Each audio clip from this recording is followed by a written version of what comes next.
My guest today is Nicolas Krusek, joining me from Vancouver. Nicolas has taught music, literature, and history at Simon Fraser University and elsewhere for almost 20 years. His background includes being an orchestral musician and conductor. Nicolas, welcome to the podcast. Thank you for having me. I first encountered your work about 6 months ago when I watched your Ocon talk on Goethe's Faust, titled From Heaven Through the World to Hell, Goethe's Faust as a Romantic Hero. And I thought it was a really brilliant presentation. You've produced video lectures unpacking the historical and philosophical significance of great works of art, like your nuanced exploration of whether Beethoven's music reflects a metaphysically malevolent outlook. People can look that up on YouTube. Nicolas Krusek, was Beethoven malevolent? I found that very illuminating. And you also delivered a 2-hour lecture on Russian Romantic music, which I listened to in full. It's one of the very few lectures that are 2 hours that I listened to in full, and learned a lot. It actually got me to revisit Rachmaninoff, who we will hopefully discuss today. So, despite your near encyclopedic knowledge and first-handed seriousness that you bring to the study of aesthetics, your work remains largely unknown outside our small objectivist circle. I think of this podcast as an act of intellectual arbitrage. Anyone listening gains the chance to begin enriching their own aesthetic life. So let's get into it. Nicolas, why don't we start with the basics? What is aesthetics?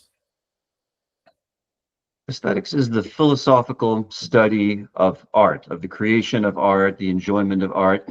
And it's a branch of philosophy, philosophy being the science that studies the fundamental nature of existence, human relationship to existence, of values, social organization. And the fact that aesthetics is a branch of philosophy shows its importance into human life and its importance to the human experience. So philosophy deals with questions pertaining to how does one evaluate works of art, how do we classify, how do we understand works of art, etc. Oftentimes when I tell people that philosophy breaks up into 5 major branches, metaphysics, epistemology, ethics, politics, and aesthetics, they're surprised by the aesthetics. So could you explain why aesthetics belongs to philosophy? Well, philosophy deals with the most fundamental problems and questions of human existence.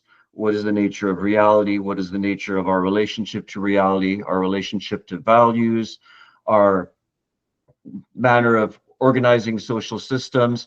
The reason art belongs in that study is because art is really a deep fundamental need of human consciousness, of human experience, in that art takes our deepest judgments about ourselves, about the world we live in, and puts them in a concrete form, in a tangible form. So, for example, you can write a philosophical treatise about the nature of knowledge, the nature of existence, the nature of morality, but a single work of art, something as simple as a story or a painting, can communicate all those ideas in a tangible but also visceral form. So what art does is it condenses, it takes all of our knowledge and experience and presents it in a very compressed and very immediate sort of way.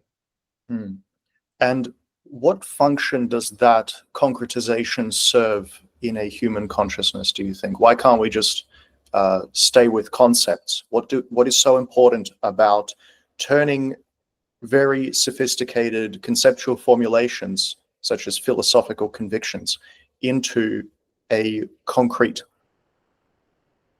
The function that art performs here is similar to the function performed by language, the function performed by our concepts, i.e. our words, in the same way that a particular word can stand for any number of concrete instances. Like the word tree can refer to any tree that exists now, has existed in the past, or will exist in the future. The same way, an artwork, a painting, a musical work can present a particular concretes, but which relate to different aspects of human experience that are universal and that are timeless. So there's something about there's something about the universality and the timelessness of artistic works that makes them crucially important, which makes them so universal. Interesting. I actually never considered that parallel between concept formation and in epistemology and aesthetics, right? So concretization in aesthetics. And you're right. So when we say tree, what we've done is collapsed every instance of a tree into a single word, a single mental unit, so that we know that what is true of trees is true of every tree. And I suppose in aesthetics, it's the same, except we're not referring necessarily to metaphysics, but we're referring to our view of metaphysics, right? A particular perspective on the world. Yeah, and from that point of view, for example, a painting of a tree doesn't have to look like any particular tree that exists. It has to capture the essence of treeness, what a particular tree could look like or should look like. Yes, and we will discuss Romanticism versus Naturalism. But just as an indication for our audience now, let's take that example of a tree painting. What would be the difference in the attitude between a romantic painter and a naturalistic painter in depicting a tree, for instance? Well, first of all, the terms romantic and naturalistic are a little bit problematic when it comes to painting. So romanticism and naturalism are actually movements in literature. They're schools of literature primarily. Now, the term romanticism has come to be applied to the whole period from the late 18th through to the 19th century, including the visual arts, including music, but really more as a period designation rather than as a particular school or a particular style. But what I will say is that a painting of a tree is not intended to be like a photograph. The purpose is not fidelity to some original, or the purpose is to bring out the essence of a tree, what a tree should look like, to make it, in a way, making it even more vivid than a tree would be, to draw your attention to specific things, specific nuances, light and shade, specific detail. So that actually a really good painting or a still life, a bowl of fruit, can be even brighter, even more vivid than such an object in real life. So the point of art is not to reproduce, but to recreate in a way that's selective and that heightens the effect of compared to what the original would be. I see. Now, if we examine the attitude to aesthetics in our culture, we don't see this kind of seriousness in most of the analyses we get of aesthetics, where aesthetics is considered an actual necessity, a provable necessity of human life. I think art is often regarded as subjective, wishy-washy, not important. Now, on the other hand, people often feel a deeply private connection to art and resent the efforts of others to try to explain why they might feel this connection. They feel it somehow cheapens or downplays the significance of what they feel. And I think there's some justification for this, because we don't really have a proper philosophy in our culture, at least not a well-known one, that explains the function of art. So what do you think gives rise to this sentiment that art is just a subjective luxury? This is part of a broader phenomenon of the fact that most leading schools of philosophy today tend towards irrationalism, is some form of irrationalism or emotionalism. Look at, for example, even political philosophy and its various manifestations in our culture, one being the Canadian election, which just happened today, which I'm not terribly happy about, but we won't talk about that. So how that relates to art? Well, first of all, on the one hand, there's a sense that art is seemingly impractical as a product of human culture, right? Art doesn't produce food, art doesn't produce clothing, art doesn't produce shelter or technology. But at the same time, people sense that art, on a personal level, people sense that art is something important that they have a special connection to, but there isn't a proper language. There isn't a shared vocabulary for communicating at an intellectual level why art is so important, why it's important to human life, human experience. And so on the one hand, the few philosophical schools, particularly in modern times, that do deal with art tend to be, it doesn't approach art in a way that's really intellectually respectful, that treats art as an object of scientific study. Well, let me give you an example. So compare, for example, the way Plato talked about art with the way Aristotle talked about art. So Plato, in the Republic, he talks about artists as, you know, something dangerous, that, you know, when Homer and Hesiod tell us stories about the gods, they're actually being impious, they're lying, they're being deceitful, whether it's, you know, the story of Kronos castrating his father, or Zeus being seduced by his wife, or in the Iliad. And so Plato said, well, art should be severely restricted. Certain kinds of stories we shouldn't allow in our perfect state, right? That's the point that Plato makes in the Republic.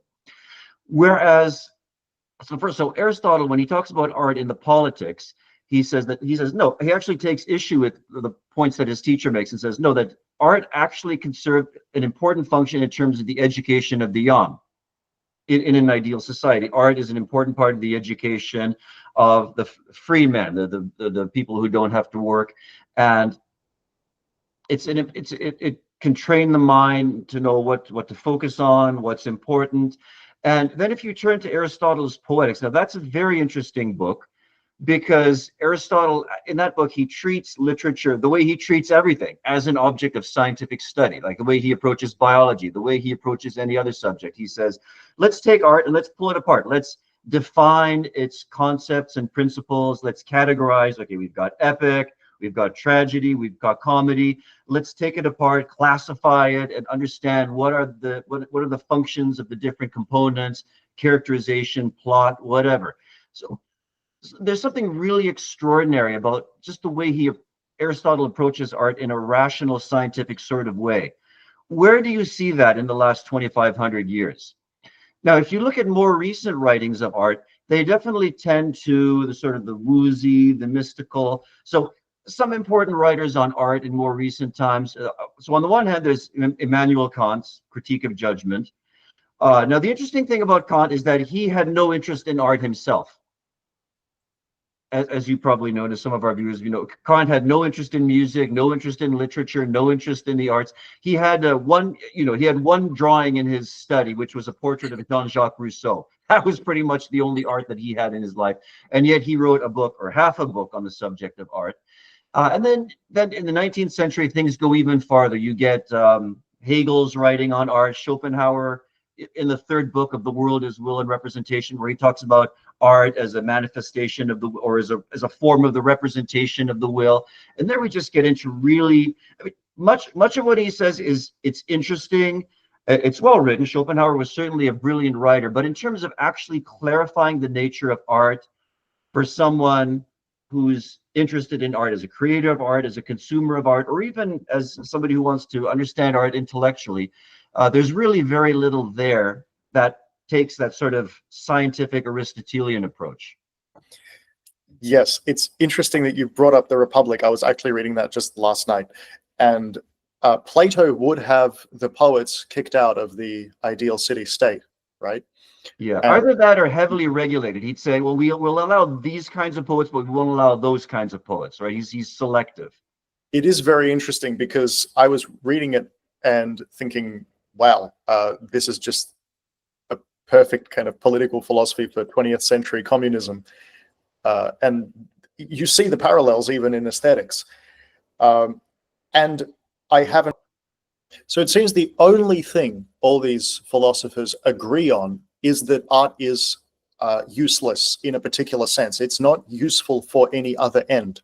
It's, I made a note as you were speaking, and this might help to explain why aesthetics is its own branch of philosophy, whereas, say, engineering is not, right? Because engineering is utilitarian. It accomplishes some other end. We don't, I suppose unless you're an engineer and you really enjoy the work, then engineering is not an end in itself. It's a means to another end. Whereas art is an end in itself. It's the only thing we create, the only category of things that we create that are not supposed to serve some other end. And that seems to be really the only point of agreement between, say, Plato and Aristotle and Kant. Yeah, I think that's correct. Mm-hmm. So back to this question of why people feel that art is subjective, wishy-washy, not important. How do you think that historical progression and the attitudes that philosophy has taken toward art have contributed to the current state of aesthetics. For example, how did postmodern or contemporary art come about? And then I think understandably, many people don't like it. We can talk about that. Yeah. And then they conclude that, well, this is what art is, and I don't like art. So there's a few issues here. Let's start with the historical progression. Why do you think we are now where we are in the field of aesthetics? I think this is part of a more general parting of the ways between the humanities on the one hand and the physical sciences on the other. The sciences, physics, chemistry, biology, are still dominated by a more or less rational approach to knowledge, which certainly has deteriorated over the generations, but still, there in the sciences, there is still a respect for facts, proof, evidence, logic. That's not at all the case in the humanities. The humanities have been degenerating for a very, very long time. They've become a field for rampant irrationalism, emotionalism. And the idea is that the sciences which deal with the study of human beings as such don't need the same kind of precision, the same kind of attention to detail, the same kind of attention to logic as the sciences. And hence their deterioration, particularly in the 20th century, I would say. But are you getting at something specific here in terms of? Well, I just thought of another factor that might help to explain this disjunction between, as you said, more or less rational epistemology applied to the sciences and a very irrational approach applied to the humanities, let's say. And in between them, there is one field I thought of, which is psychology. And I think psychology is a very interesting mix of both, because the more sort of neuroscience side of psychology is doing okay, but the explaining human experience side of psychology isn't. We're still doing experiments on rats to try to infer things about a conceptual consciousness, which I just don't think makes much sense. They don't have a conceptual consciousness, whereas we do. So do you think that the denial of the identity of consciousness has something to do with this disjunction between success in the sciences and total failure in the humanities? Because when you're referring to studies of man, of course, you need to understand what kind of consciousness you're dealing with. And most of our scientists are determinists. Okay, I think that's part of it. But so taking a historical point of view, I'll go back again to the comparison of Plato and Aristotle. So I mentioned that Aristotle takes a very scientific view of the arts, whereas Plato thinks that, as he makes clear in one of his dialogues, the Ion, he talks about how artists are spontaneous people who don't really know what they're doing. They just create out of some sort of irrational impulse. And that's really the view of the arts that has dominated up to the present day. It's important to understand that Aristotle is the exception here. Now, there was a brief period in early modern European history called the Age of Reason or the Age of Enlightenment, where there was an attempt to lay down certain principles or certain rules for art. For example, think of French neoclassical tragedy, where people, scholars and creators, they took some ideas from Aristotle, from the Poetics, like the unities of time, place, and action. They laid them down as basically concrete rules that one had to follow in order to be able to write a play. And that passed for a kind of the application of reason to aesthetics. Now, what you saw at the end of the 18th century was a reaction against that, what we call the Sturm und Drang, or which eventually led to Romanticism. It eventually led to the Romantic view of art. And the Romantics saw themselves as reacting against the reason or the rationalism of the neoclassicists who laid down all these rules. So the Romanticists saw themselves, on the one hand, as rule breakers. They saw themselves as iconoclasts. On the other hand, they saw themselves as representatives of emotion, spontaneity. They saw themselves in a way as rebelling against logic, rebelling against reason. And that persisted throughout the 19th century. So the view in the 19th century of the artist as somebody, emotional, spontaneous, sort of existing outside the bounds of reason and logic, that's where that had its origin. And then once you get into the 20th century, there's a further decline. But you would probably agree that classicism isn't actually rational. It's intrinsic. So it would take certain concrete bound rules for what makes a good play, or you saw the same in architecture, I believe, as well. They would just take certain rules and apply them and say, well, if you follow these rules, you must create a fine work of art. And the Romantics came up with all sorts of interesting ways to create great works of art that were not following those rules. Now, what do you think is the difference, though, between that kind of early Romanticism and today's completely sort of subjectivist, avant-garde emotionalism? Primarily, the Romantics were still motivated by certain kinds of values that they wanted to project in art. So the culture in which the Romantics emerged was a culture where science was just beginning to emerge and beginning to affect people's life. Our modern day culture of commerce, business, capitalism was just beginning to emerge, improve people's lives, first of all in England and then other parts of Europe and North America. And so people were emerging out of these many, many centuries of political oppression, poverty, and they were emerging into this new world where you had a growing middle class. There were more opportunities for people to experience literature, experience operas, experience concerts. And yet, for some reason, the artists didn't quite know what to make of all of this. They didn't quite know how to respond to these changes. So many of them actually many artists turned anti-intellectual. Many of them ended up fetishizing the Middle Ages, fetishizing the simpler way people had lived in the Middle Ages. And so there was a real anti-Enlightenment reaction among Romantic artists. And that's one of the great tragedies, that the Romantics didn't see that their fundamental connection with the spirit of the Enlightenment, which was bringing about material progress, scientific, technological, and material progress. The Romantics were bringing about progress artistically, but they didn't see the connection. They didn't really see that, on the one hand, the scientist, the businessman, and on the other hand, the Romantic artist, who really should have been brothers, ended up being antagonists instead. Interesting. And what about those rare exceptions, particularly around the 19th century, where you had, say, Victor Hugo, or in poetry, Tennyson? What kind of intellectual movement gave rise to them? What do you mean exceptions? Like, in what way were they exceptions? Well, I don't think that they really rejected reason in the way that you're describing. They, I think, seem to combine reason and passion. In their actual works, yes, they did. But in terms of their actual, if you look at their actual statements, the way they talk about their work, they, for the most part, were anti-reason, anti-industry, anti-commerce, anti-modernity, you could almost say, in many ways.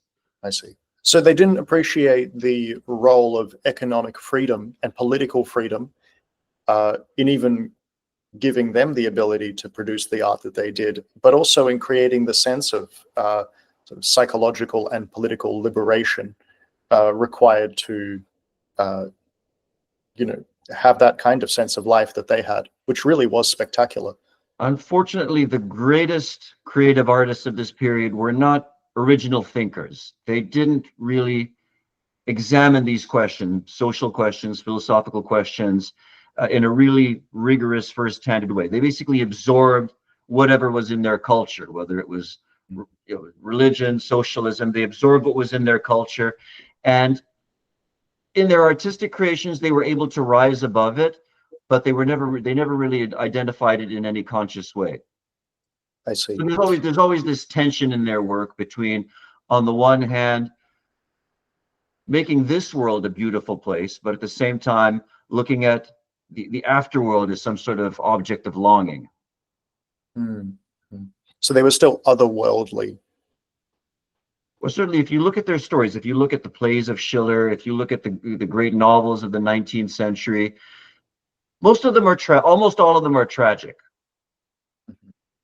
There's always this contrast, all this conflict between characters who want to succeed, who want to make life beautiful and colorful and exciting, and this, I guess you could call it malevolence, this sense that the world is tragic, that human beings are out of place in this world. Even in the best romantics, you see that. Mm-hmm. Let's progress to discussing the state of art today and what people can do about it. So, how do shifts in musical preference reflect deeper philosophical trends? I think this is your area, music. Well, when you survey the musical landscape today, there really isn't any kind of unified musical culture. One big difference, of course, is that if you look at musical life, for example, in Europe at the turn of the 20th century, there was still a sense of a common tradition, which went back a few hundred years. And yes, you had certain, Italian traditions of opera, German traditions of the symphony. You had ballet in France and Germany, et cetera, et cetera. But there was a common language, a common heritage, a common history. Over the course of the 20th century, art in general, but literature and music especially, gets splintered into all these different groups and subgroups. And so now, how would you define the musical culture today? You can't, except insofar that most of it is very bad. There's very little good art to be heard. And the problem isn't so much that art is unimportant. Art clearly is important. It's a big industry. It's a big part of many people's lives. But there's very little seriousness. There's very little in terms of quality. Really, if you want to explore quality art, you have to go back to the great art of the past, because there's so little, especially since the Second World War. I think that was a really defining moment. The Second World War, the Holocaust. After that, the whole landscape becomes very spotty, and it's very difficult to find great writers, great poets, great composers. It's very hard to find any great art at all. Yes, I think there was a reaction after the Second World War against any discussion of art being objective, because that's what Nazis claimed. They claimed that they knew the right art, and so they thought, well, we don't want to be like that. So there was, I think, some sense in which that explained the deterioration into what followed, which sort of in the 60s. In art, though I don't think it's the primary cause. The primary cause would be some deeper philosophic issue. But what do you think changed around the end of the Second World War philosophically? Or rather, I don't think much changed. I think the influence that was already that had originated sometime earlier had finally caught up with us all the way consistently. What do you think of that? I think you're absolutely right when you say that something that had originated a few generations earlier had caught up with us. So at the beginning of the 20th century, the turn of the 20th century, there was this sense of pessimism. Right? Throughout the 19th century, there was a lot of energy, a lot of optimism, not necessarily perfect, not necessarily unconditional, but there was still some belief in progress, this belief that human beings and human societies are perfectible in some ways. Then came the First World War and the Russian Revolution. And then after that came the stock market crash of 1929, the Depression. Then you had the Second World War, the Holocaust. You had all the one tragedy, one crisis after another. And there's just this sense of, in Europe, but also throughout the world, this sense that people had become drained. People had stopped hoping that things could get better. And that inevitably influenced the output of the artist. So art becomes darker, it becomes more malevolent, and there's even a sense that beauty is dishonest, that creating beautiful art is somehow dishonest. I think one very influential spokesman for that point of view would be Theodor Adorno.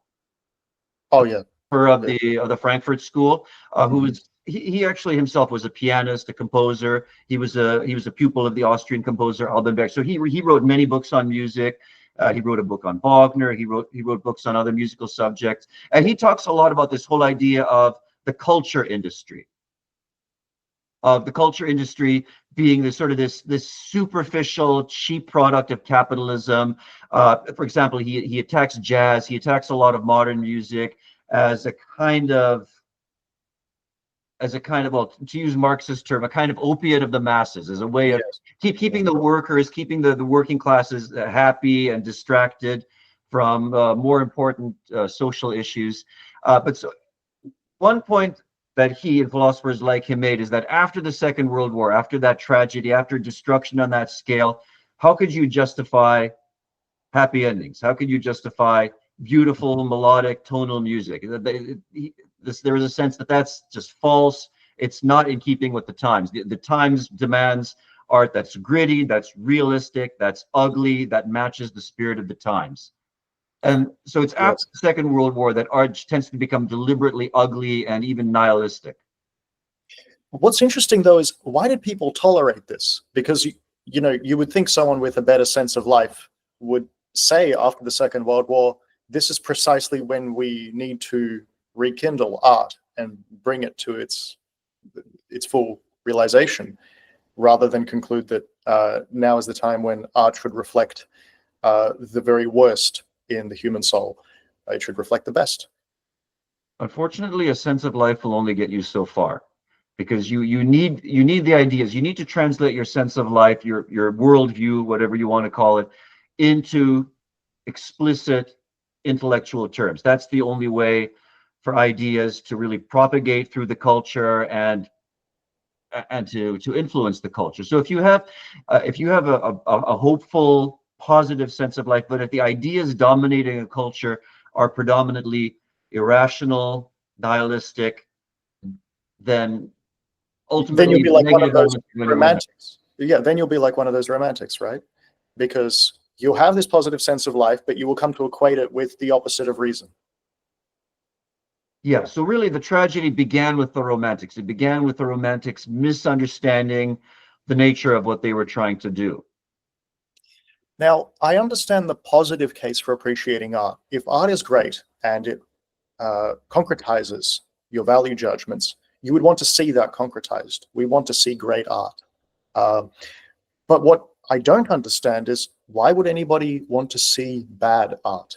So or even art that we wouldn't really consider art because it doesn't portray any discernible subject. For example, just some Jackson Pollock painting or Kandinsky. Does anyone sincerely enjoy this art? And if so, what do they enjoy about it? And if not, why do they look at it?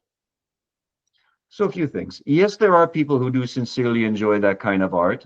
I know some people, and if you come to Boston in a few months, I can even introduce you to someone who appreciates that kind of art. Now, I will say a couple of things. Now, I'm very careful about criticizing anybody's artistic tastes, because frankly, there's a lot of very good 20th century music that I love, by Arnold Schoenberg, Bela Bartok, Igor Stravinsky.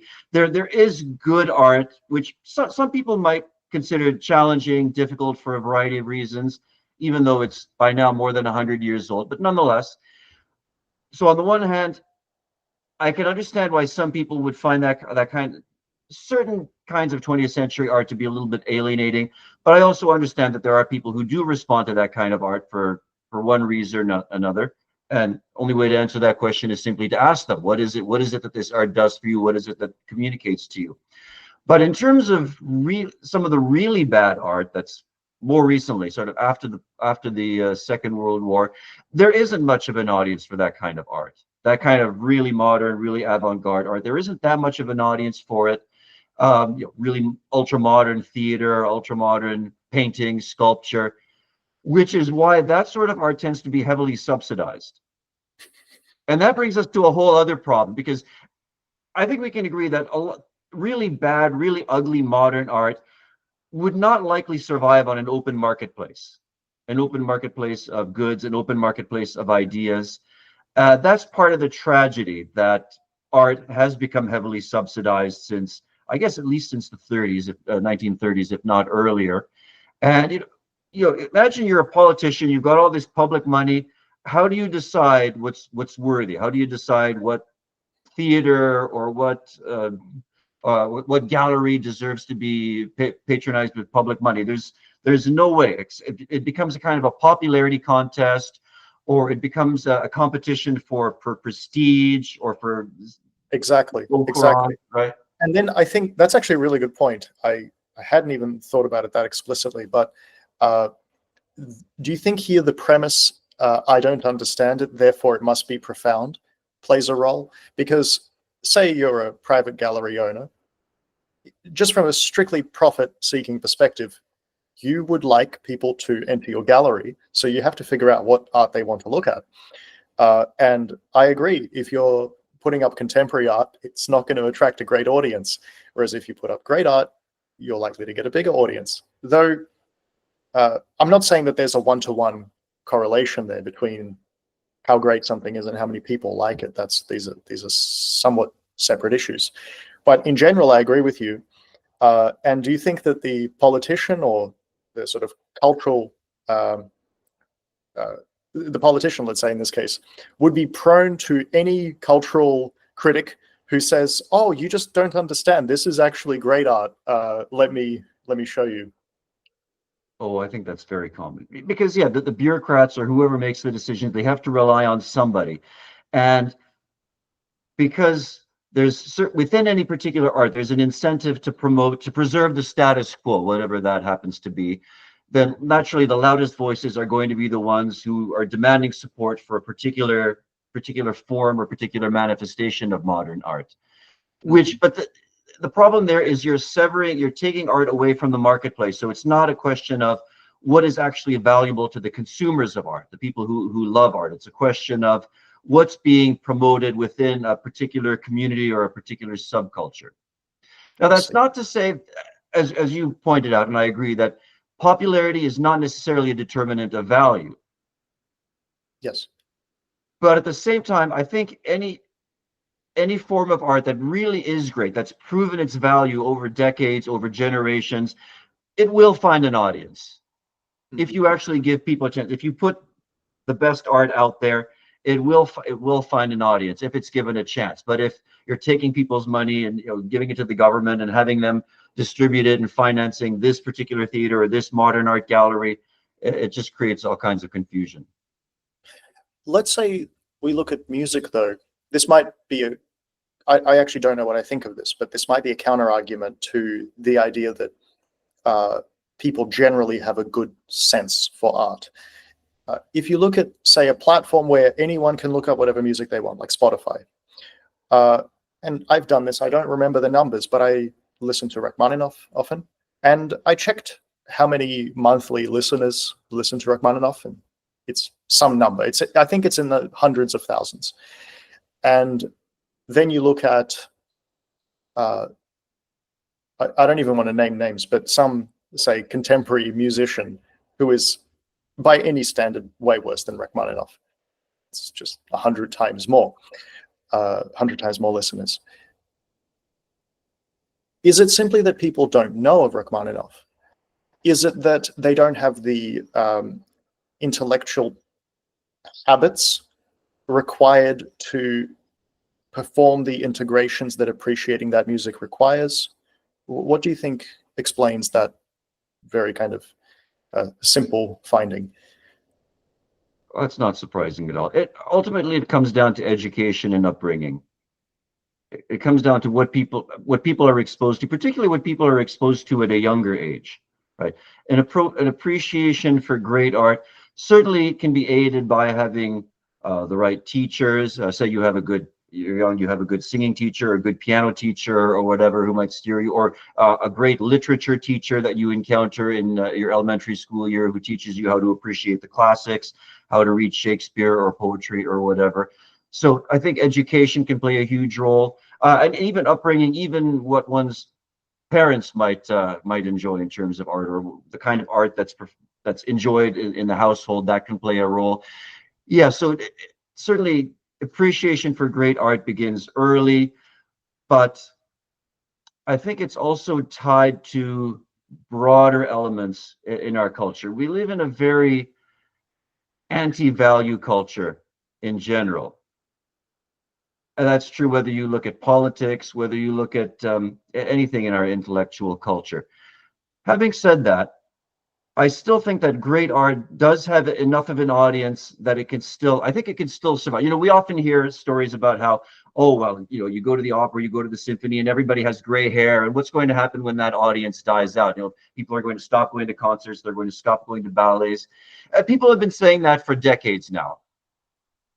I don't think it's going to, I don't see it quite that pessimistically. I think as long as there are still great artists and great works out there, there is always a chance that they can find the right sort of audience, however small it may be.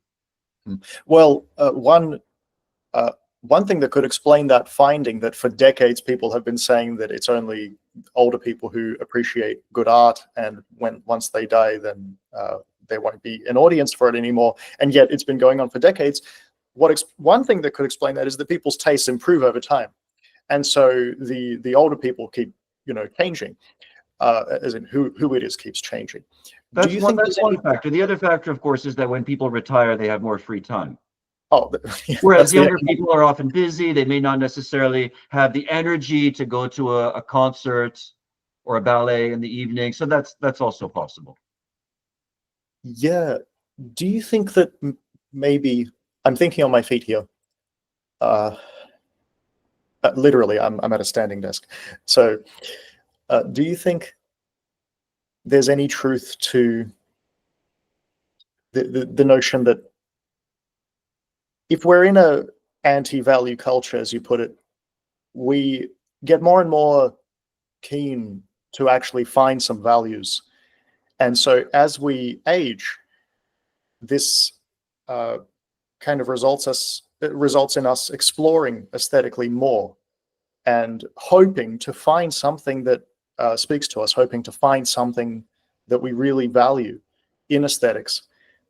Whereas maybe when we're young, we just don't register how great aesthetics can be. I see that all the time. So for many years, I've been teaching. I teach all age groups, but I teach a lot of older adults. I teach a lot of adults who are retired, and I see it all the time. People who come into a class and, you know, I've never listened to music, I've never gone to the opera, or maybe they did when maybe they had some lessons when they were very young, and then they gave it up, and they've had a whole professional career, and now they've retired and they've got some money saved up and some free time, and they're eager to learn. They're eager to explore something that they've never explored before. It's you'd be surprised how common that is.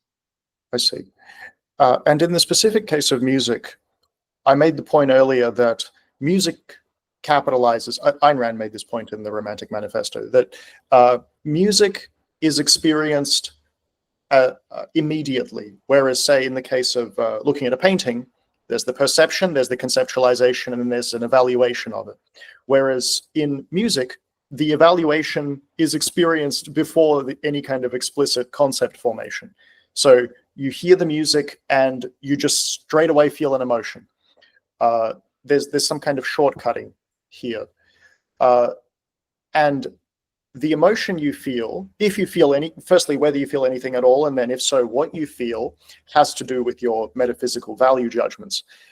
But we barely have a vocabulary to discuss that for painting. We can use a vocabulary in, say, the conceptual arts like literature, because they're, of course, written in words. But in the case of music, we literally have no words to describe it with. Rather, we have the words, but we just don't have a sufficiently developed philosophy of aesthetics to be able to explain why a person has a certain reaction to a piece of music, except in extremely vague terms. Yeah, so I have a few thoughts. I don't completely agree with all of that. So first of all, the idea that the response to music is somehow immediate, that's probably true. It's probably true for the average listener. I will say that a musician listening to music may experience it somewhat differently, may experience it more intellectually, because a musician is also analyzing the rhythms and the harmonies and the orchestration as he's listening. So there's an evaluation and an analysis that goes together with the experience. maybe that's a question of specialized training versus lack of specialized training. Now, as to the idea that we don't really have a vocabulary for discussing music, yeah, I hear objectivists repeating this over and over again. I don't think it's necessarily true. Musicians have been talking about music for many, many centuries, and we've been doing a pretty good job of it. Now, it's true that there's a lot of technical jargon that musicians use when they're discussing music, either aesthetically or technically or analytically, which is opaque to the average person who hasn't had specialized training. That's definitely true. And maybe that's not quite the same thing as having a philosophical or aesthetic vocabulary of discussing music. But I don't think music is really that different from it's not that different from the other arts in that respect. For example, what kind of vocabulary do we have for discussing literature aesthetically? I mean, yes, you can break down the theme of a literary work, its characterization, its plot, its style, but how would you describe the aesthetic experience of reading a play or reading a short story?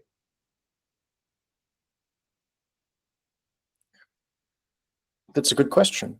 I still think it's easier to do it in the case of any form of art where words are used. I agree. Because, well, for obvious reasons, yeah. And in music, if you just the music itself has no words. So yeah, I think there's a point here that people often confuse. I think it's definitely true that, no question, music is the most difficult of the arts to conceptualize and to talk about, because it's abstract, it's non-conceptual, it's non-representational. So yes, it is much easier to talk about a story, a painting, a sculpture, than it is to do that for a symphony or a concerto. On the other hand, when it comes to, which is the quote that you're referring to, and actually talking about the aesthetic response that one has to a work of music, I don't think that is necessarily all that different from describing the aesthetic response you might have to a painting, a sculpture, or a story. So there's two different things there which are often confused and conflated. Yes. So say in a piece of music, there are, I think, two questions to ask when you're asking if a person can appreciate a piece of music, and if so, what it is they appreciate about it. One is the complexity of the music, and the relation of that complexity to the intellectual apparatus of the person listening to it. And this is independent of, I think this is independent of musical training. For instance, I have no musical training, no musical talent, but I appreciate music that you would probably evaluate as being very good, and you would be able to provide reasons for why. You would be able to say, Rachmaninoff was really brilliant to, play this note here and so on. I can't do that, but there's a certain automatization of integration that I can capitalize on, that everybody capitalizes on, to appreciate music. But then there's also the sense of life. So you can kind of follow a complex piece of music and not enjoy it because it doesn't speak to you. It doesn't reflect your sense of life. So you can imagine, say, a child who is not yet developed all the way intellectually. They just may not, quote, get a symphony. So even if it reflects their sense of life, if it would have reflected their sense of life had they understood it, they may just not really get it. So my question is, I don't think it's the case that training in music is required to appreciate it. Maybe it is at the intellectual level, as you pointed out, but not at the automatic integration level. What do you think is the connection between the way a person integrates information and their ability to enjoy complex music? Well, I agree that specialized training is not essential for appreciating great music. It's highly desirable, but yeah, there are many people who appreciate great music without having had any specialized training at all. What I will say is that the appreciation of great music, like any great art, it does require a certain amount of effort. Effort doesn't necessarily have to be a dirty word here. Effort can be something, it can be something positive, because it requires focus, it requires concentration. In order to get the most out of a story or a piece of music, your attention has to be focused on it. And you have to be trying to understand what is it that the artist who created this is trying to convey to me. And with music, in particular, with music, you have to focus over a period of time, which, for a short piece of music, like maybe an overture or a dance or something, it could just be a few minutes. If you're listening to a major symphony or a concerto, you may have to concentrate for 20 minutes, 30 minutes, or 40 minutes, which is not necessarily easy to do. It's not something that everybody does automatically. You need to work up to it. It's like it's like working out at the gym, right? You're not going to walk into the gym for the first time and bench press 200 pounds. Yeah, not without serious injury. So, yeah, just with music, you have to work out your listening muscles and know over time what to listen for, how to identify, at least at some basic level, identify the different instruments, maybe have some awareness of the melodies and the rhythms and the colors that you're listening to. So there's that. Now, you also brought up the question of sense of life, and sense of life is something very personal. And even whether sense of life is important to your musical experience, that is something that I think can vary from one individual to another. So, for example, for me, I would say that sense of life is actually not all that important to my experience of listening to music. What I look for in music is different ways of hearing, different ways of experiencing the world through sound. I'm interested in how every different composer brings something of himself, something of his own experiences, his own way of viewing the world to his work. So I never approach music from the point of view, I like this because it matches my sense of life. I don't like this as much because it doesn't. I want to get into the composer's world. I want to see what he's trying to bring to me. And ultimately, I think this is true of my approach to art in general, but since we're focusing on music, I want to have my soul expanded. I want to take in different kinds of experiences, different ways of viewing the world, experiencing the world. So I wouldn't necessarily assume that for everyone, sense of life can be a make or break issue in terms of how they respond to art, including music more especially. Mm.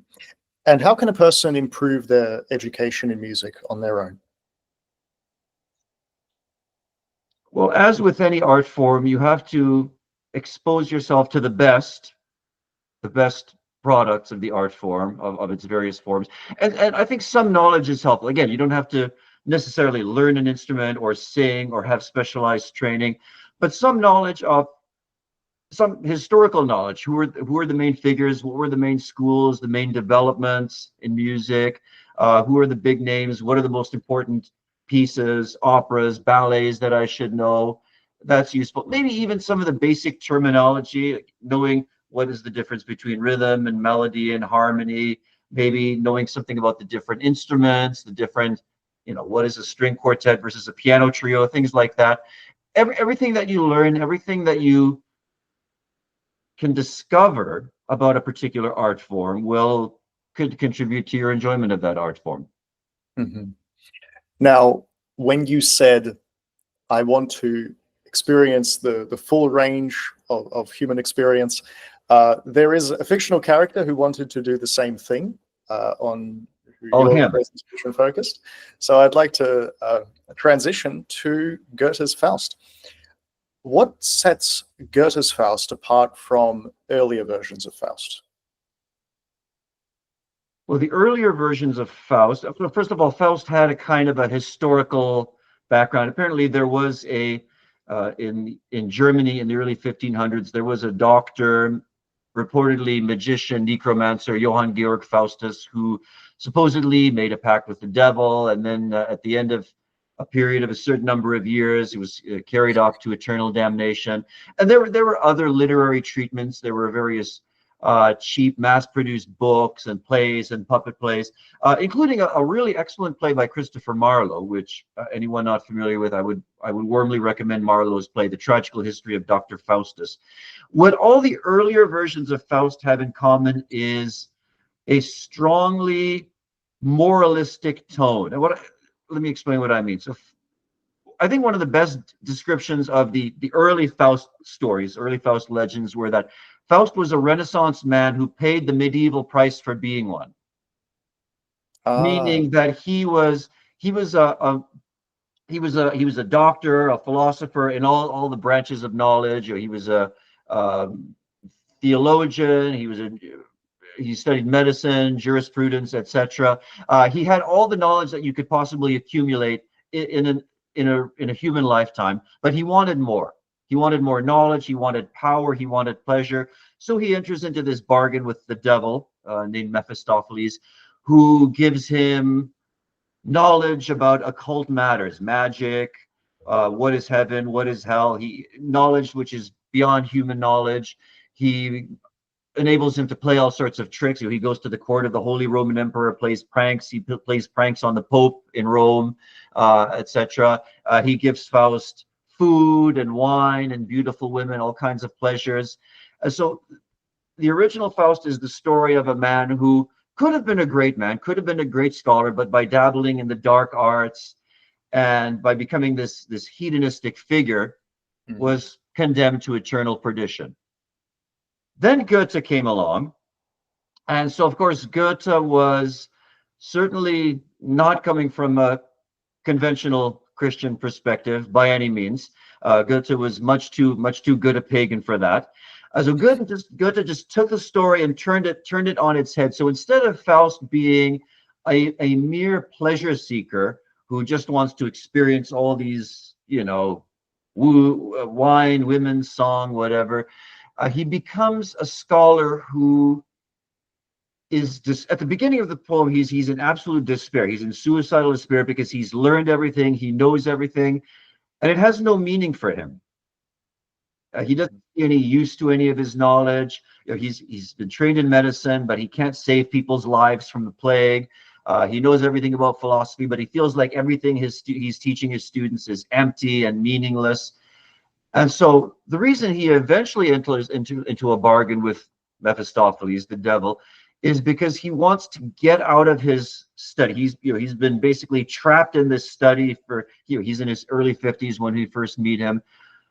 Through getting to know Mephistopheles, he first of all he becomes 30 years younger. So he becomes younger, he becomes good looking once again, and he goes off on all these adventures. He falls in love. He experiences politics, statesmanship, warfare. He goes back to ancient Greece, meets Helen of Troy. He has all these experiences which would not be possible in any normal human lifetime.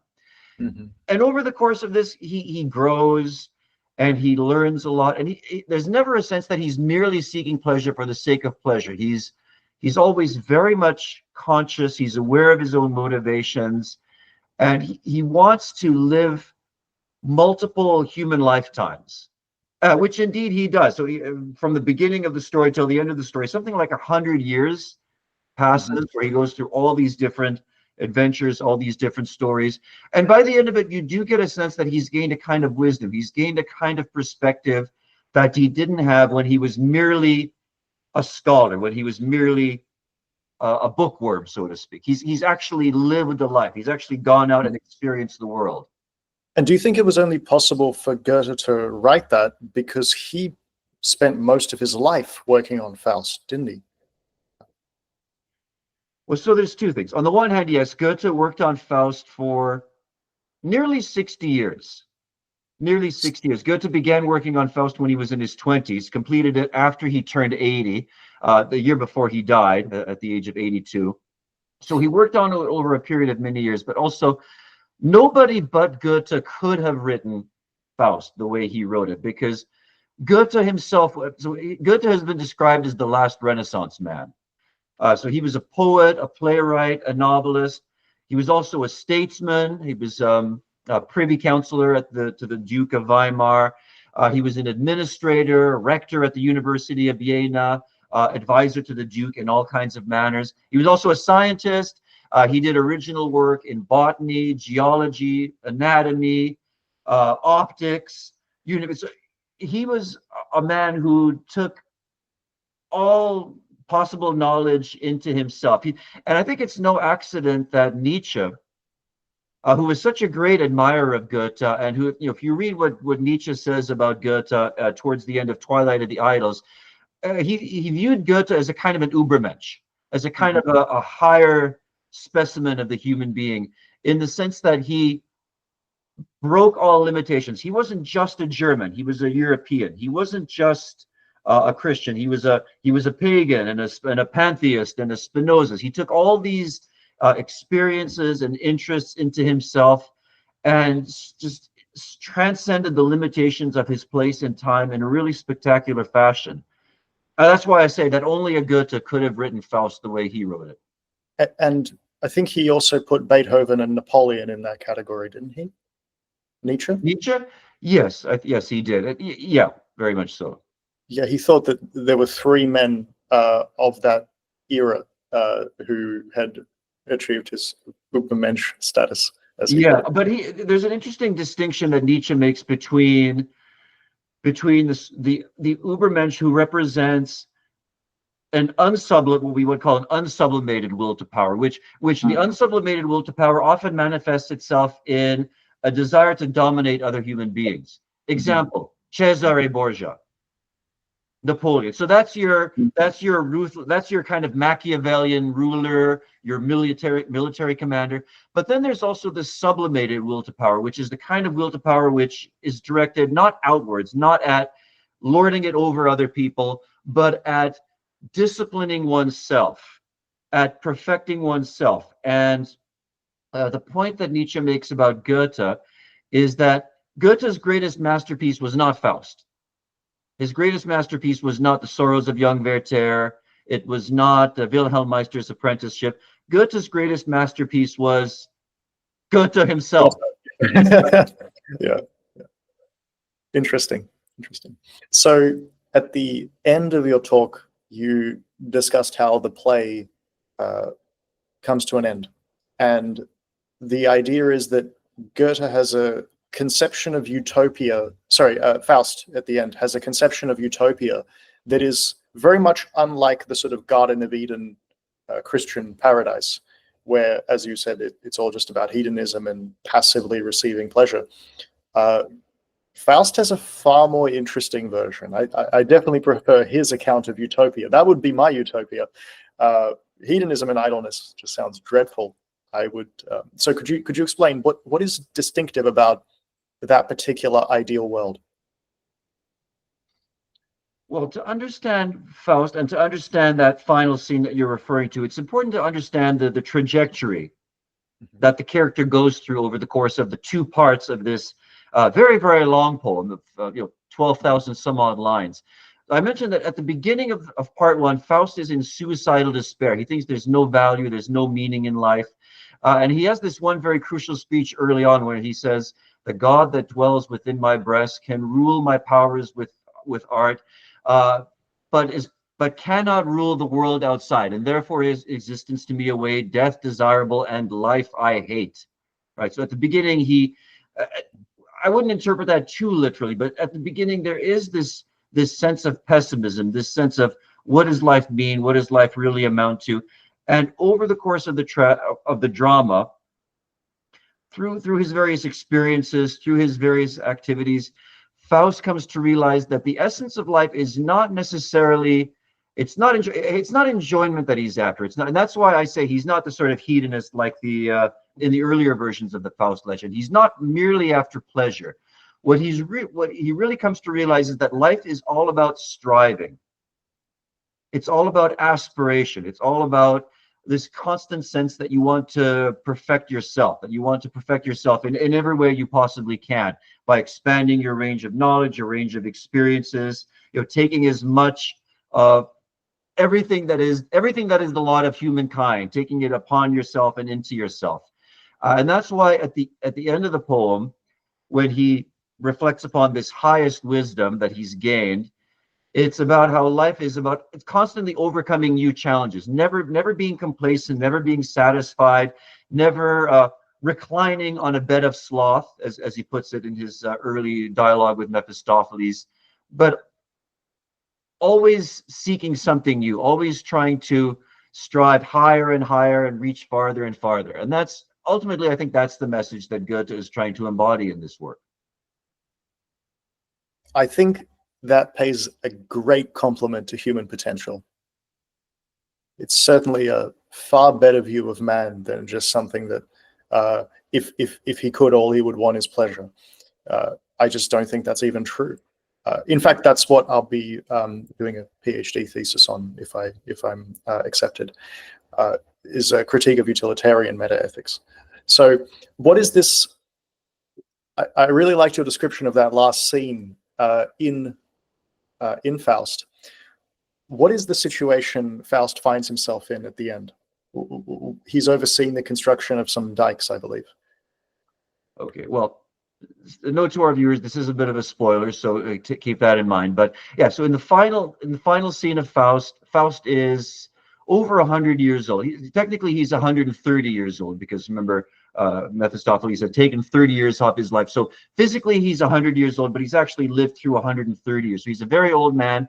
He's blind. There's a reason why he's blind, which there's a symbolical reason, but and yet he's overseeing this massive engineering project. I mean, engineering project is too mild a term. He's overseeing this project of reclaiming land from the ocean. Mm-hmm. State building. Yeah, empire building. He's basically building this massive project of creating this sort of habitat for the future of humanity, building dikes and trenches and dams and creating space where he imagines that millions of people will be able to live on this ground that he's created. But these people are not going to be living in a sort of complacent, easy, slothful ways, because they're going to have to keep working on these dikes and dams and upgrading them and making sure that they're not leaking and repairing them. So there's going to be constant danger. They're going to have to be constantly striving. So he imagines this future of this empire of these Faust-like beings who are striving and toiling the way he's been doing. He's just so transfixed by this image of these free people engaging in free labor and building a future for themselves and for future generations. And it's for Faust, it's not so much that he expects that at some point, in some ages in the future, that some bards are going to be singing his name or that people are going to remember him. What's important for Faust is the deed itself, that he's created something, that he's leaving his mark on the world, that he's creating something that'll be permanent and that the eons and the ages will never be able to efface. So it's this idea of leaving behind something, leaving behind some statement like, I lived and I created this while I was on this earth. And at the end of your speech, you recited an English translation of a quote, which I thought was really brilliant. In fact, I wrote it and put it up on my wall. The quote is, this is what he says as he's overseeing this whole empire building project. "This is the highest wisdom I own, the best that mankind ever knew. Freedom and life are earned by those alone who conquer them each day anew." So transitioning to what we would call the psychoepistemology of art, which really just means the thinking methods that we automatically use to approach something, in this case art, we have certain achievements that have been made by Aristotle and then by Ayn Rand in describing a rational approach to aesthetic philosophy, but it's a field that is still largely underdeveloped. For example, much more work is needed to derive specific aesthetic principles that would explain why certain forms of art are better than others. There's only very general principles that are being provided. For example, describing man as he should be and ought to be rather than as he is one such principle, but that's very general. There is also no universally accepted equivalent yet of something like the law of non-contradiction in epistemology in aesthetics. So there's no single axiom or even set of axioms or standard that would ground aesthetic debate and make it immediately accountable to reality in the same way that we can ground epistemology. And there's also no really rigorous agreed upon method for artistic evaluation. So these are all some of, just an indication of some of the areas we need to develop further in the philosophy of aesthetics. But I wonder, what are your thoughts? So what would you like to see done in the philosophy of aesthetics? A few things. First of all, to reclaim the philosophy of aesthetics from the subjectivists and the emotionalists. So you did say earlier that aesthetics as a science is of little interest to many philosophers today. I would say the situation is even worse, that the study of aesthetics is of little interest to artists and to audiences, to people who are consumers of art. So on the one hand, it would help to put the study of aesthetics on a more scientific trajectory. Again, going back to that Aristotelian approach of actually treating aesthetics as a science, treating it, responsibly and respectfully, of having actual standards of proof and evidence beyond merely emotions, taking seriously the importance of art to the training of human consciousness. Now, one of the things that art does offer us is that it offers us a particular way of focusing our attention. So, for example, a great work of literature will give us descriptions of a character's gestures, appearance, psychology, motivation, the inner working of a character's mind, which can reveal human psychology to us in a new way. And the point, of course, the point is not for art to be didactic. The point of art is not to teach. The point of art is to give us an experience. But part of that experience can be show us new ways of thinking about the world, new ways of experiencing the world. And I think that's something that aesthetics, a proper aesthetics, should guide us towards. Specifically thinking about music, one of the things that music teaches us is how to focus our attention over long periods of time. Like right now, the average person's attention span is limited to what, 2-minute pop songs? And it's not difficult to see why, for so many people, sitting and listening to a 25-minute long symphony or a 2-hour long opera is almost impossible to imagine. So the role of art in teaching someone to hold their attention, to focus on something, to really concentrate, that's definitely a benefit that art can provide. And then also giving creative artists an idea of how to evaluate their own work, how to evaluate how their audiences are going to respond to work. There's a great deal of work to be done there as well. Yes, and I think one of the value propositions that it's important to make here is that if you listen to a really great, let's say, concerto, say a 20-minute concerto, the reward from that spiritually is going to far outweigh the reward of the 2-minute pop song. If the rewards were equivalent, you could make the case for the pop song, but it's a completely different level. I do think, and I don't know what the answer is here, but I can see a serious problem, something that holds back the development of aesthetic philosophy is basically the denial of volition, the denial of certain aspects of the identity of consciousness. Because if you think of aesthetic experience as just noise, let's say music, as just noises producing determined brain states, that really doesn't sound that interesting, right? And it's false. I don't think it actually explains anything. What do you think is the role of, I understand if this is a little outside of your area, but what do you think is the role of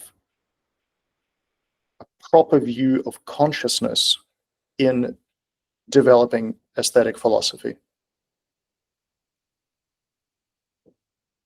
It's interesting because I think most artists and most audiences probably aren't even aware on any conscious level of the distinction between volition and determinism. But nonetheless, it does find its way into actual works of art. So this maybe pertains more to literature or theater or film and television. But this idea of human beings as lacking volition, of lacking agency, is something that we see everywhere. We see, and this again ties in with the idea that we live in an anti-value culture, a culture where the idea that people pursue values, that they have to choose goals, plan, achieve certain results. Where do you see that in the artistic products of today's culture? Almost nowhere. Almost nowhere do you see any really positive, uplifting role models in most of our media, most of our film and television. So there again, you have to go back probably a few hundred years to some of the classics from the late 18th century, early 19th century. And one possible role of the theory of aesthetics is to explain why so much of the art that exists today doesn't really speak to people, or isn't uplifting or interesting in any ways. Yeah. Do you think it has to do with the fact that it denies that it seems to have that seems to claim large audiences, the the really popular shows and movies. It doesn't really offer anything for the soul. It's not uplifting or inspiring in any way. It's entertaining the way a roller coaster ride is entertaining, but there's nothing deeper going on. There's nothing beneath the surface. Mhm. So the denial of volition has two aspects. One is in informing actual aesthetic philosophy, but also it itself is a form of aesthetics, the idea that we are determined and we're just doomed to a tragic fate. And another issue you just brought up is that a lot of entertainment today is perceptual level. It doesn't penetrate very deep to the sort of deep values. And yeah, it ties into what you said about the idea of us living in an anti-value culture.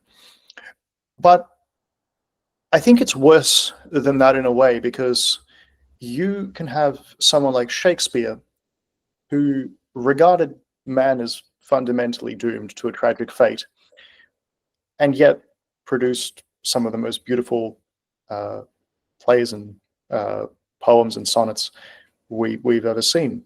So there is, I think, in addition to determinism, a deep nihilism, which you don't see in someone like Shakespeare, but which you see in contemporary culture. Yeah, I would describe it as a shrinking of human stature.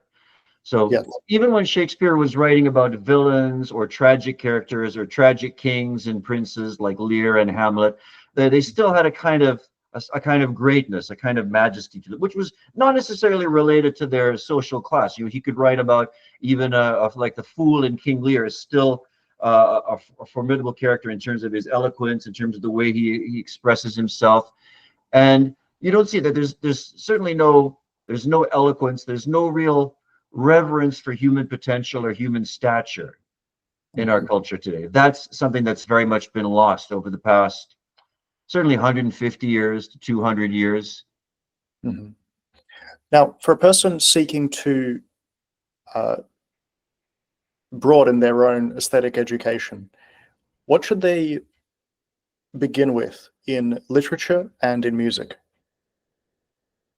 So my advice is definitely go for as much breadth as possible. So in the field of literature, I would say try to learn at least something about poetry and drama and fiction. By fiction, I mean novels and short stories, and try to explore samples from as many different historical periods as possible. So look into some poetry and some dramas, some tragedies from ancient Greece. Look into some Shakespeare or Cervantes or something from the Renaissance, something from French neoclassicism, obviously from the 18th century, the Romantics. Look into some Goethe, some Schiller. There's, of course, a lot of great writers in the 19th century. I remember when I was an undergraduate, I quite enjoyed a lot of English literature, Jane Austen, Charles Dickens, and so on. So there's a lot of great novels. There's a lot of great French novels, Russian novels. So there's and short stories as well. So there's much to choose from. And then of course in terms of plays, in terms of dramas, I quite like Friedrich Schiller. I like Henrik Ibsen. There's also some good, in terms of 20th century plays, I've heard good things about Terence Rattigan. I saw his Separate Tables. That's a very good play. And I've heard the Browning version is also an excellent play. So now in terms of plays, normally because drama is a medium that is actually meant to be performed and meant to be experienced in the theater. Normally, I would say if you want to experience drama, go to a play and actually see it. Mm-hmm. I'm not sure I can give people that advice today, because the performing arts have been captured by, shall we say, some dubious ideologies. And so nowadays you're more likely to encounter a really botched version of a great play. So you're probably better off either reading the play or trying to find a video from 20 years ago or 30 years ago or 40 years ago. So for example, I think some of the old BBC Shakespeare productions are still hold up and still are really good. There's a really good Hamlet with Derek Jacobi and Patrick Stewart. I seem to recall their Julius Caesar is really good. Their Taming of the Shrew with John Cleese is very funny. So exploring some of those old videos, old film versions of great plays is nowadays really great performances are few and far between, just because of the culture we live in. And is this something that's particularly afflicted theatre? I think so. Some people suggest that it's possibly worse in Europe than it is in North America. I don't know if you've heard the term Eurotrash theater. Or the more respectable term is Regietheater. It's originally it was a German phenomenon, but now it's pretty much spread to every Western country. You know, where they'll do a production of Julius Caesar where it's with Nazis and really bizarre stuff. Yeah, you don't even want to get into that. So I would, if you do decide to go to a theater production, do some research ahead of time and try to see some photographs of the production, just so you know what you're getting into. Buyer beware. Okay. And then when it comes to music, I would say three areas that are worth exploring are the symphony, the opera, and the ballet. And there's certain areas of repertoire or certain composers that are really foundational to each one. So the great, or at least the most important, or the really foundational symphony composers have tended to be German and Austrian. So primarily Haydn, Mozart, and Beethoven. And I would say no musical education is complete without a knowledge of the instrumental music of those composers in particular. Haydn, Mozart, Beethoven, also Schubert, Mendelssohn, Schumann, Brahms. And then once you've gotten the sort of the German, Austrian school, then you can branch out into French symphonies and Russian and Czech symphonies and English and so on. But there the foundation was definitely laid by the Germans and the Austrians. Not surprisingly, for opera, it's really Italy. Italy is where it's at. So the greatest opera composers have generally tended to be Italian, with a couple of honorary Italians like Handel and Mozart, who were actually German and Austrian, but who wrote Italian language operas. But yeah, Italian composers like Rossini, Bellini, Donizetti, Verdi, Puccini. And then from there, you can go on and look at French opera composers like Gounod and Bizet, German opera composers like Wagner, Richard Strauss, and then you can get into the Russians, the Czechs, English, etc., etc. For ballet, the best ballet composers are generally French and Russian. So the great French ballet composers include Adolphe Adam, A-D-A-M, Leo Delibes, Maurice Ravel, Russians like obviously Tchaikovsky, but also Glazunov, Stravinsky, Prokofiev, and of course there are great ballets from Italian and English and American composers, but you can explore that later on. There was one that came to mind that doesn't quite fit into any of those categories. The operattist Emmerich Coleman. Oh, Operetta, yeah. So the first great operetta composer was a Frenchman. That was Jacques Offenbach. His most famous operettas are La Belle Hélène and Orpheus in the Underworld. But then the Austrians sort of took up operetta and ran with it. And so the really great Austrian operetta composers were Franz von Suppé, Johann Strauss, Franz Lehár, and as you say, Emmerich Coleman. That's going into the 20th century. So lots to explore there. I have to say, though, one art form that I neglected for many, many years, which I'm starting to get into more now, is dance. And dance, I specifically mean classical ballet. Now, ballet music has always been dear to my heart, like as long as I can remember. But it's only more recently that I'm starting to actually appreciate the athleticism, but also the aesthetic beauty of classical ballet. Just the incredible expressive range of the different kinds of steps and the different kinds of gestures and the mime and the storytelling and what that brings. And of course, there's lots of ways. Nowadays, you can find just about anything on YouTube. What I usually do is I just go to the library and I borrow operas and ballets on DVDs and watch them at home. So there's many, many different ways you can explore those kinds of art forms. Yes, there was actually a ballet of Nijinsky, based on Nijinsky, here in Melbourne. And I bought myself a ticket, but then I had to fly to the US, so I had to give it up to a friend. But that's something I've been intending to look into more. Ballet. Did your friend enjoy it? Yes, she did. From what I heard, she did. So that was good. That was good. Well, Nicolas, thank you so much for your time today. Before I let you go, I wouldn't be much of an objectivist if I didn't market my product on greatest poems of all time. This is something I compiled for a event that you can also find on my YouTube. It is a collection of 42 of my favorite poems in no particular order.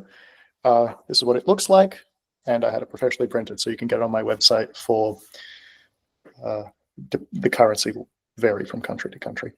All right. Well, Nicolas, you are definitely the go-to person for any questions I have on aesthetics or aesthetic philosophy. And thank you very much for your time today. Thank you for having me. Thank you.